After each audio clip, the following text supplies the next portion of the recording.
Salut les amis et bienvenue dans une nouvelle vidéo. Aujourd'hui on se retrouve pour un genre de bilan culturel de ce que j'ai bien aimé en musique, en film, etc. ces derniers temps, ces derniers mois. Je ne sais plus de quand date la dernière vidéo sur ce sujet, mais bref. Du coup voilà, des trucs qui m'ont plu récemment et j'ai eu de la chance, je sais pas, je suis tombée sur des trucs sympas ces derniers temps. Donc voilà, la vidéo sera peut-être un peu longue, je vais essayer de pas trop développer chaque sujet pour pas que ça soit trop long pour vous. Mais voilà, c'est parti. On va commencer par les séries que j'ai regardées. Si je regarde un peu en bas, c'est parce que j'ai ma liste de choses que j'ai aimées. En fait, je la complète au fur et à mesure. Je l'ai pas bien rangée d'ailleurs. Mais du coup, voilà. Donc on va commencer par les séries que j'ai regardées sur Disney+. Donc j'ai regardé Moon Knight, qui est une série Marvel sur le personnage de Moon Knight, qui est un super-héros un peu particulier. Honnêtement, là dans ce bilan culturel, je vais pas vous dire que des choses que j'ai aimées, je vais aussi dire des choses que j'aurais vraiment aimé, mais qui m'ont déçue. Du coup, Moon Knight fait partie de cette catégorie, c'est-à-dire que vraiment tout avait l'air chouette. Au début, c'est un peu intriguant, genre le premier épisode il est un peu intriguant, ça parle de dieux égyptiens, je trouve que c'était un peu original comme super-héros, contrairement à tout ce qui se passe aux USA, là c'était un peu différent. Voilà, après moi je suis pas une grande fan d'Oscar Isaac, je sais pas pourquoi, mais il y a quelque chose qui me dérange chez lui, qui me met mal à l'aise souvent. Mais il joue bien et tout, c'est juste je suis pas une grande fan de cet acteur. Mais voilà, le premier épisode est sympa, et puis après c'est un peu... ça retombe vraiment très vite, genre l'épisode 2 et 3 sont un peu longs, un peu lourds et sans grand intérêt, je dirais. Et à la fin de l'épisode 4 et l'épisode 5, je trouve que on reprend un peu de l'intérêt pour l'histoire et c'est de nouveau un peu original et tout. Et puis le dernier épisode, c'est la dégringolade totale, ça n'a aucun sens. J'ai décroché à plusieurs reprises, j'arrivais pas à suivre. Honnêtement, c'était très décevant, quoi. C'était vraiment les montagnes russes, quoi. Un épisode était génial et puis celui d'après pas du tout.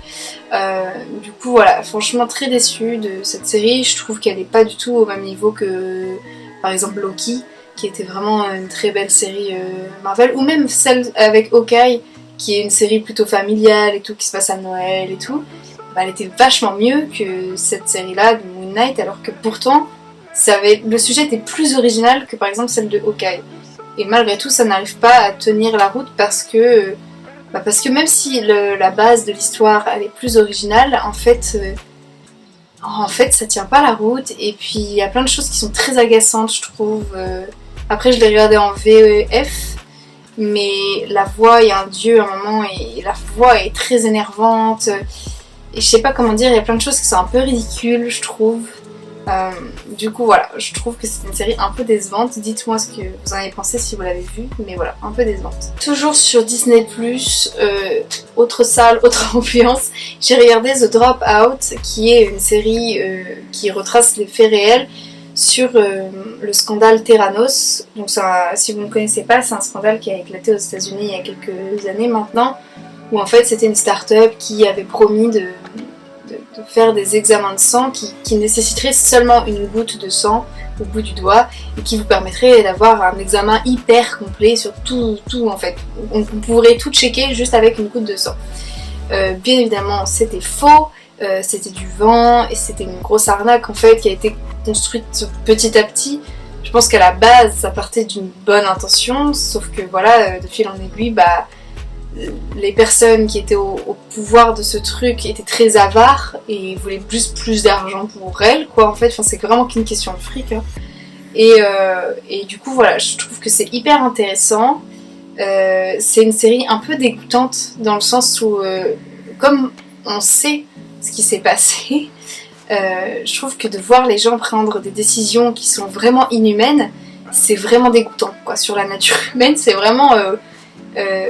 et de les voir vivre leur meilleure vie, quoi, en fait, un peu, hein. Je trouve que c'est hyper intéressant de voir ça. Mais voilà, c'est une série qui est très perturbante sur ce point de vue-là, je trouve, parce que ouais, c'est dégueulasse, quoi. C'est des gens qui n'avaient aucun scrupule, et quand justement t'as quelques laborantins qui se posent un peu des questions et qui veulent essayer de dire excuse-moi, mais ce qu'on fait là c'est mal, eux ils sont là, on le fait quand même, tant pis. C'était là, ouh. c'est un petit peu tendu. Et en fait, ça se fait. Je trouve que moi, ça m'a fait me poser des questions sur des laboratoires ou des choses comme ça pharmaceutiques qui ont lieu aujourd'hui, qui existent, et tu te dis à quel point en fait est-ce que c'est vérifié ou pas, parce que là dans la série, enfin donc pour ce truc qui s'est passé pour de vrai, hein, Theranos c'est un vrai truc, et ils ont évité avec brio à chaque fois les experts et les inspecteurs, les choses comme ça pour vérifier tout un tas de trucs. Tu te dis mais ça pourrait être possible que genre n'importe quel laboratoire fasse la même chose aujourd'hui en fait, et qu'on soit pas au courant, et qu'en fait ce qu'on nous donne c'est vraiment pourri, genre j'en sais pas, imagine Sanofi c'est ça, enfin j'en sais rien tu vois, mais je trouve que ça fait se poser des questions sur ce monde-là qui paraît pourtant très très fliqué, très très inspecté, avec plein de normes et tout. Et ben en fait je trouve que dans cette série tu te rends compte que, en tout cas pour les États-Unis, en France je sais pas comment ça se passe, c'est peut-être plus fliqué, j'en sais rien, ou moins, j'en sais rien. Mais en tout cas pour ce qui se passait aux États-Unis, tu te rends compte que c'est facilement contournable malgré tout. Alors facilement je sais pas, mais eux ils ont réussi à contourner plein d'inspections pendant des années quoi. Je me dis bah alors qui pourrait être sûr que ça n'arrive pas en ce moment même dans un autre labo, dans une autre start-up, etc. Donc je trouve que ça peut rendre un peu paranoïaque. Si vous avez un terrain parano là-dessus, ne regardez pas parce que c'est vraiment dangereux, mais c'est hyper intéressant. Je trouve que c'est pas mal parce que ça se fait poser des questions quand même sur le monde qui t'entoure, ce qui est quand même une bonne chose. Voilà. Ensuite, toujours sur Disney+, aucun rapport, alors là on passe vraiment du coq à l'âne, j'ai regardé la série musicale High School Musical. Faut savoir que j'ai jamais vu le film de base, donc en fait c'était un peu idiot, j'aurais dû peut-être regarder le film avant, mais c'est vraiment une série pour ados, comédie musicale et tout, avec Olivia Rodrigo qui est donc une chanteuse que j'aime beaucoup. Du coup j'avais très envie de regarder et je suis pas déçue, je trouve qu'elle joue bien, c'était vraiment touchant, c'est mignon comme série, les chansons ne sont pas désagréables à écouter alors que pourtant je suis pas forcément très très très comédie musicale, mais là les chansons sont assez chouettes, enfin, c'est mignon quoi, et voilà, et j'adore les tenues, toutes les tenues qu'elle a dans la série. Son personnage là, Nini, incroyable, ses tenues sont incroyables, enfin genre vraiment c'est vraiment le style que j'aime bien en ce moment. Du coup voilà, j'ai trouvé beaucoup d'inspiration au niveau vêtements dans la série. Après voilà, c'est pas la série du siècle, mais c'est très mignon. Si vous avez envie de débrancher un peu votre cerveau quelque temps, c'est pas si mal. Enfin je veux dire, ça fait du bien aussi d'avoir des choses vraiment naïves, innocentes et mignonnes. Juste après The Dropout, tu vois, c'est ce que j'avais besoin de ça. J'avais pas besoin d'un autre truc qui va aller me prendre la tête. Mais du coup voilà, je trouve que c'est une série vraiment chouette. Après il faudrait quand même que je regarde le film original, mais voilà. Et dernière série que j'ai regardée sur Disney+, c'est How I Met Your Father, qui est du coup un peu une série dans un univers parallèle de How I Met Your Mother. Sauf qu'il n'y a qu'une saison pour l'instant, donc je l'ai regardée très très vite parce qu'il n'y a pas beaucoup d'épisodes, il y en a genre 10 ou 12, je sais plus, mais ça se regarde très vite. C'est avec Hilary Duff, je crois. C'est ça son nom? Oui. Et l'autre acteur, je sais pas son nom, mais je l'aime beaucoup, il jouait dans Glow. Voilà, je me rappelle pas de son nom, je suis navrée. Et c'est très mignon, c'est très sympa. Je trouve que c'est pas mal d'avoir... alors c'est pas du tout la même mère que dans How I Met Your Mother. C'est un autre... c'est juste le même principe, on va dire. C'est une mère qui raconte à ses enfants comment elle a rencontré leur père. Tu sais toujours pas qui c'est, à chaque épisode tu penses savoir de qui elle parle et en fait pas du tout. Et voilà, je trouve que c'est sympa d'avoir transposé ça déjà de nos jours avec d'autres questionnements et d'un point de vue féminin aussi, c'est intéressant. Et voilà, les persos sont assez chouettes, je trouve. Y a un peu plus de diversité, on va dire. Même si bon, les personnages principaux sont blancs et hétéros, mais il y a quand même un petit peu plus de diversité dans les personnages secondaires que dans la série initiale où vraiment c'est un peu comme dans Friends quoi, vraiment c'était tous les mêmes genres de couples en fait. Là non, c'est un petit peu plus varié, donc je trouve que c'est pas mal. Et voilà, je trouvais que c'était sympa, c'est léger et tout, donc c'est chouette, ça se regarde assez vite. Et par contre je crois qu'il y a des rires, donc si c'est quelque chose qui vous bloque, voilà, je crois qu'il y a des rires, enfin je crois que c'est une sitcom quoi, il me semble. Si je dis pas de bêtises, mais bref. Du coup voilà, donc ça c'était sur Disney+. Et ensuite j'ai deux séries que j'ai regardées sur Netflix. La première c'est Drôle, c'est une série française sur en gros des gens qui font du stand-up. Et au début j'ai eu du mal à accrocher et tout, parce que moi des fois j'ai du mal avec les humoristes, des fois j'ai du mal à rentrer dedans en fait. c'est pas que je trouve pas ça drôle, mais j'ai du mal à rire, je sais pas comment dire, vraiment est-ce que ça me déclenche un rire. Et donc là le premier épisode, en plus de ça, ça part vraiment le premier épisode d'un sketch que je trouve personnellement est le moins drôle de toute la série, mais après ça je sais pas, d'un sketch sur des relations intimes d'une nana avec son mari, et je les trouve pas drôles du tout ce sketch, je les trouve nuls, et pourtant la série un peu se base sur ce truc là, qui a du succès, qui fait le buzz, etc. Et moi je trouve que c'est le pire sketch, le moins drôle de toute la série, mais après voilà, si vous avez vu, dites-moi ce que vous en pensez aussi, mais genre vraiment du coup je trouve que c'est dur d'accrocher à la série dès le premier épisode, parce que si tu n'aimes pas ce sketch là, tu dis oh ouais d'accord, donc ça va partir sur cet humour là, c'est pas mon délire, c'est pas la peine. Et en fait, dès le deuxième épisode, je trouve que le ton change un petit peu et ça devient intéressant. Et surtout, en gros, le personnage que moi j'ai préféré, c'est le personnage de Nézir. Et je trouve que voilà, il a un personnage vraiment hyper touchant, très très chouette en fait, très très chou. Et du coup, voilà, bah, clairement j'ai regardé la série pour lui parce que je trouve que c'est vraiment le personnage le plus sympathique et je sais pas, je trouve que je le trouve vraiment bien écrit quoi, son perso, je le trouve très très chouette, très touchant et tout. Donc voilà. Donc quand ça se met un peu plus sur son histoire et tout à lui, je trouve que c'est plus intéressant. Puis avec son papa, ils sont trop mignons, bref. Du coup voilà, je trouve que c'est une série très chouette. Moi je regarde pas forcément beaucoup de trucs français, je suis pas toujours au courant et tout, mais là j'ai trouvé ça vraiment sympa. Et voilà, ça donne un peu en plus envie de m'intéresser au stand-up et tout, je trouve. Enfin en tout cas ça m'a donné l'envie de m'y intéresser un peu plus. Donc je pense que ça veut dire que c'est réussi comme série. Et voilà. Donc je vous recommande quand même cette série, c'est chouette, ça se regarde assez vite. Il faut juste, si vous n'avez pas aimé le premier épisode, bah si ça peut vous rassurer, moi non plus, mais après j'ai beaucoup aimé le reste, donc voilà. Ensuite, autre série que j'ai regardée sur Netflix, et là pour le coup j'ai adoré, mais alors adoré, du fond de cœur, tu vois. Ça s'appelle Heartstopper, c'est une série incroyable, c'est tiré c'est adapté d'une bande dessinée que je n'ai pas lue, mais j'ai très envie de la lire du coup. Et voilà, donc ça se passe, j'aime bien décrire ça comme ça, mais je sais pas si c'est bien décrit, mais genre bah je trouve que ça fait un peu penser, je sais pas si c'est parce que ça se passe dans un lycée anglais et que du coup ça me fait penser à ça, mais ça me fait penser à Sex Education sans la partie sexe. Donc je sais pas, pour moi c'est Love Education, tu vois. Voilà, je trouve que c'est... Et moi je n'aime pas trop Sex Education, à savoir, ça me plaît pas plus que ça. Genre la première saison j'avais trouvé ça marrant, et puis la deuxième j'ai décroché direct, donc j'ai même pas regardé la suite, parce que je trouve que c'est redondant et peu intéressant. Mais là par contre je trouve que c'est vraiment ça, c'est Love Education pour moi. Enfin genre c'est vraiment...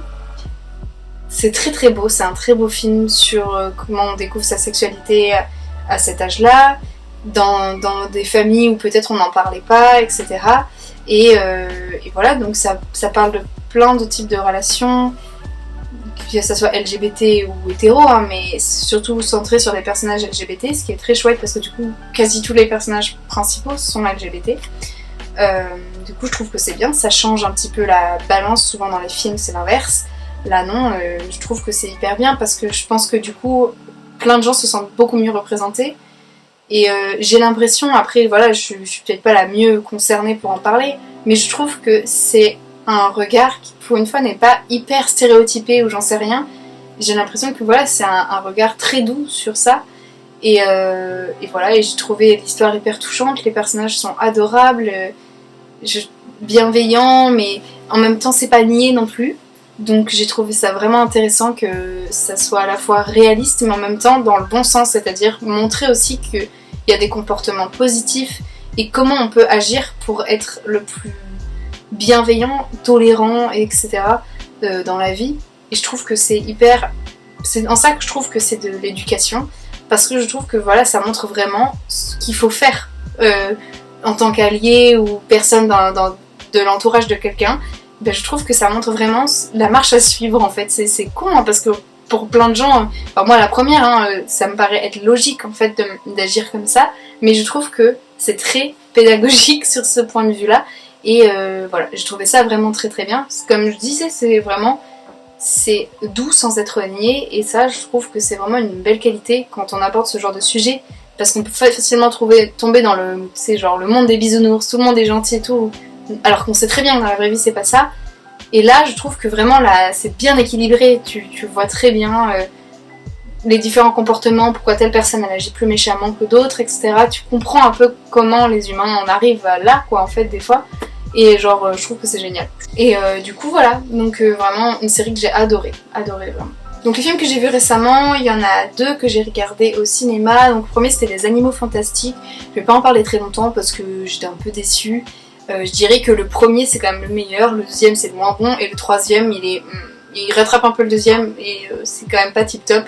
La fin est assez décevante honnêtement, il y a plein de personnages qui ne sont pas du tout exploités.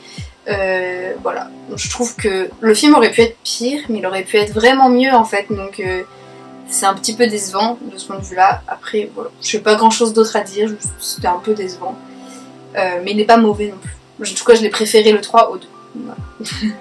Et l'autre film que j'ai vu au cinéma c'est Doctor Strange, et lui j'ai beaucoup aimé même si il est très très sale.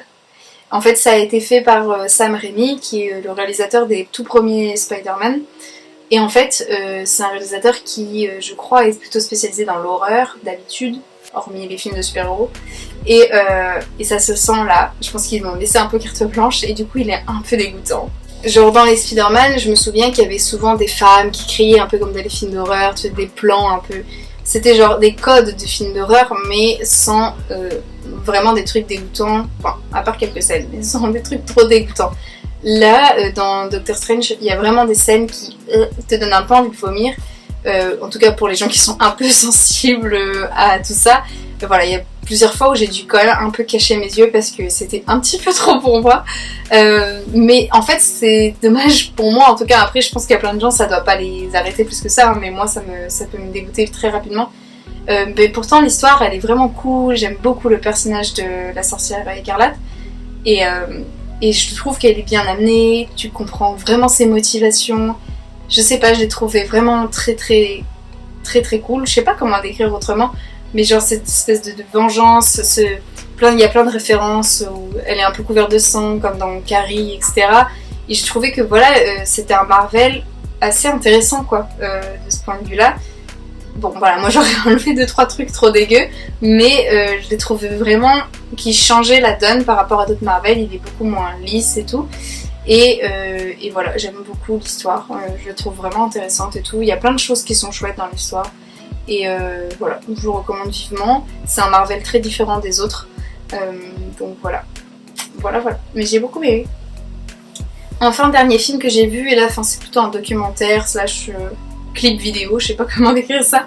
C'est sur Disney+, et donc c'est le Drive Home to You de Olivia Rodrigo. C'est donc un genre de documentaire mais où elle reprend en fait chaque chanson de son album, mais dans une manière un petit peu différente. Enfin vraiment c'est une reprise assez intéressante à chaque fois, et où elle explique un petit peu comment elle a fait l'album, etc.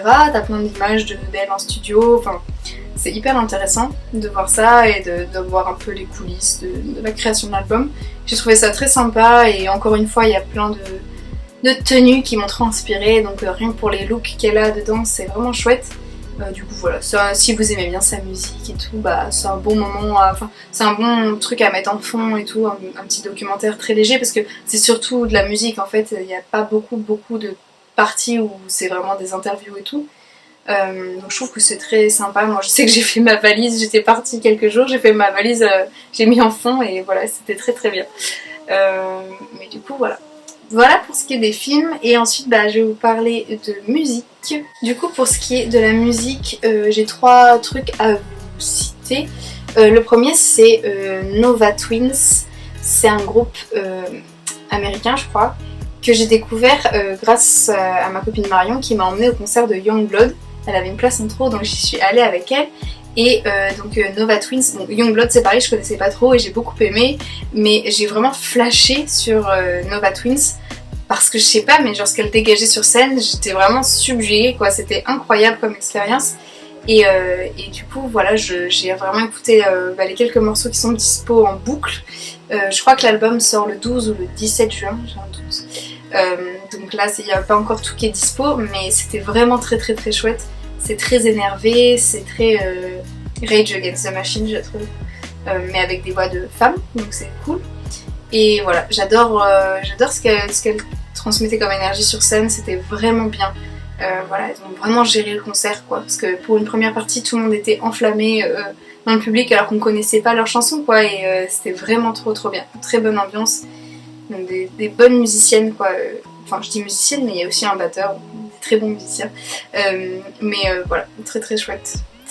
Et j'ai également écouté deux choses qui sont sorties il y a pas très longtemps.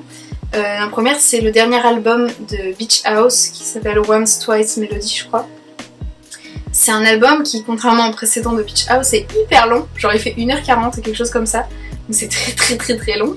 C'est un peu par petits volets, t'as 5 chansons, puis 5 chansons, enfin elles sont numérotées de 1 à 5 à chaque fois, c'est très étrange. Et donc faudrait que je me penche un peu sur la construction de l'album, je sais pas ce qu'ils ont voulu créer avec. Mais il est très sympa, après voilà je le trouve un peu moins percutant que les précédents, peut-être parce que justement il y a tellement de chansons que c'est difficile de retenir en fait qui est quoi, parce que bah il y a une vingtaine de chansons en fait, et du coup je trouve que c'est un très bon album d'ambiance, parce que du coup tu peux faire une belle ambiance hyper agréable pendant 1h40, mais c'est pas un album où tu vas te dire ah ouais cette chanson là, la 16 c'est ma préférée, non là tu peux pas dire ça, il y en a tellement, c'est pas possible. Mais je trouve que c'est pas mal aussi, parce que du coup ça fait vraiment un truc long quoi, qui peut voilà t'occuper une après-midi, t'écoutes ça et je sais pas, tu fais ton ménage ou quoi, et genre c'est pas mal aussi, c'est juste très différent comme concept qu'un petit album avec 10 chansons quoi, mais voilà, après c'est très sympa, il n'y a pas du tout de déception, elles sont très jolies les chansons, mais voilà c'est juste, on dirait presque une seule grande chanson d'1h40 en fait, je sais pas comment expliquer. Du coup voilà, c'est un peu perturbant comme concept d'album je trouve, d'avoir un truc aussi long, mais j'ai beaucoup aimé quand même. Et sinon, autre artiste que là j'ai un peu découvert sur le tard je pense par rapport au commun des mortels, mais c'est Harry Styles. J'avais jamais vraiment écouté parce que je savais pas trop en fait ce qu'il faisait. Moi j'ai jamais écouté One Direction en plus, donc j'ai aucune idée de ce que c'était à la base. Et sa carrière solo, bah, j'avais entendu des morceaux ici et là, j'avais trouvé ça sympa mais je connaissais pas plus que ça. Et j'ai écouté son tout premier album, parce que le dernier n'était pas encore sorti d'ailleurs. Et je suis plongée sur le tout premier album qu'il a sorti en solo, et c'est un album incroyable, genre je vous invite vraiment à l'écouter. Pour moi c'est le meilleur album qu'il ait fait d'ailleurs, enfin maintenant j'ai écouté les autres et je peux vous dire que c'est vraiment mon préféré, le premier. Il y a plein de choses très chouettes, il y a plein de trucs, ça fait très Beatles je trouve, je sais pas, je trouve qu'on sent bien toutes ces inspirations, tout ce qu'il aime en fait dans le premier. Ça part un peu des fois dans tous les sens, mais je trouve que c'est très personnel en fait, cette espèce de mélange d'inspiration et tout. Enfin je sais pas, j'aime beaucoup le premier album, je le trouve vraiment très chouette. Le deuxième c'est pas forcément mon préféré, et là celui qui vient de sortir il est très chouette aussi, un peu différent, mais très sympa aussi, mais vraiment le premier c'est vraiment, j'ai accroché dessus quoi, vraiment je l'ai trouvé génial. Il est trop chouette, je savais même pas, enfin j'étais passée à côté quoi, vraiment complètement. Et voilà, je vous recommande 1000 fois sa musique, parce que moi j'avais vraiment zéro idée de ce qu'il faisait, et je trouve que c'est vraiment un artiste talentueux quoi. Et pareil, lui il a des looks incroyables, et comme moi c'est quand même un peu ma passion, bah voilà, je trouve que c'est cool, et je trouve que c'est cool de voir un mec oser porter de la couleur et tout en s'en foutant en fait un peu du regard des autres.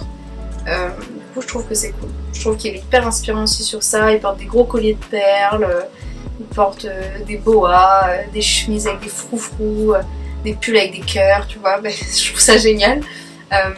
Du coup j'aime beaucoup ce qui transcrit, je sais pas. Et je trouve que au niveau du style, pour moi il peut avoir de l'influence, comme de la même manière que David Bowie en avait à son époque.